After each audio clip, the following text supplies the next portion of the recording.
ইলেকশনের তারিখ তো আমিও জানি না, আপনাদেরকে জানাবো 2 মাস আগে জানাবো, তো 2 মাস আগে একদম পুরো ডিটেলস জানিয়ে দিব, কোন দিন ভোট হবে, কোন দিন নমিনেশন হবে, এই যে সব ডিটেলস জানিয়ে দিব ভোটের তারিখে 2 মাস আগে। সুতরাং এই জন্য একটু ধৈর্য ধরেন, এটা একটু ধৈর্য ধরতে হবে। প্লিজ ওয়েট অ্যান্ড সি, এবং যথাসময়ে আপনারা জানতে পারবেন। আর আমাদের প্রস্তুতির বিষয়ে আপনারা জানেন, কারণ আমি তো প্রত্যেক দিন অন্তত ইলেকশন কমিশন রিলেটেড যত নিউজ আছে এটা তো আমাদের পড়ি, তো আপনারা মোটামুটি আমাদের অ্যাক্টিভিটিসগুলো বিভিন্ন মাধ্যমে কিন্তু তুলে ধরছেন। এটা মানুষ কিন্তু জানে, আর আজকে যে ব্রিটিশ ক্যানাডিয়ান হাই কমিশনারের কথা বললাম, সাথে একজন ছিলেন, দেখলাম যে আমি যেটাই বলি উনি বলে যে হ্যাঁ I am aware of this.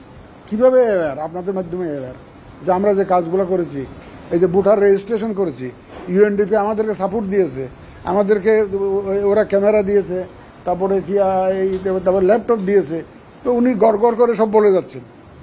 আমি বললাম যে আপনি you are aware of everything. Yes, বলে আমরা তো ফলো করছি, তার মানে এই ফলোটা আপনারা এই নিউজগুলো পাচ্ছেন কোথায়?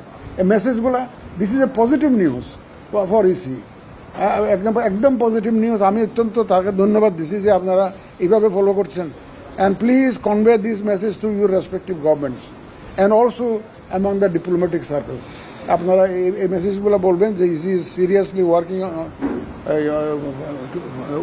উইথ দেয়ার এইম, এবং তারা প্রিপারেশন নিচ্ছে যাতে একটা সুষ্ঠু নির্বাচন এবং ফেয়ার একটা নির্বাচন এবং অ্যাকসেপ্টেবল একটা নির্বাচন, ক্রেডিবল একটা নির্বাচন যাতে আমরা উপহার দিতে পারি, সেই মেসেজটা আপনারা দয়া করে। আপনারা অনেক সময় দেখছি হয় কি আমাদের একটা চারিত্রিক বৈশিষ্ট্য হয়ে গেছে, পজিটিভ একটা ক্যাপশন দিলে কেউ পড়তে চায় না, নেগেটিভলি যদি কিছু একটা লিখেন এটা আগ্রহ করে দেখবেন যে প্রথমে ওটাই পড়বেন।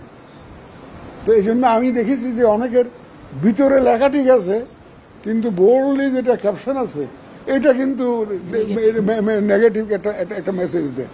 তো এটা একটু, আমি তো প্রথমে আজকেও একটা পত্রিকাতে আমি দেখে ঘাবড়ে গেছি, আমি এইভাবে দিল কেন, ভিতরে কি আমরা কি কোনো সমস্যা করতেছি নাকি?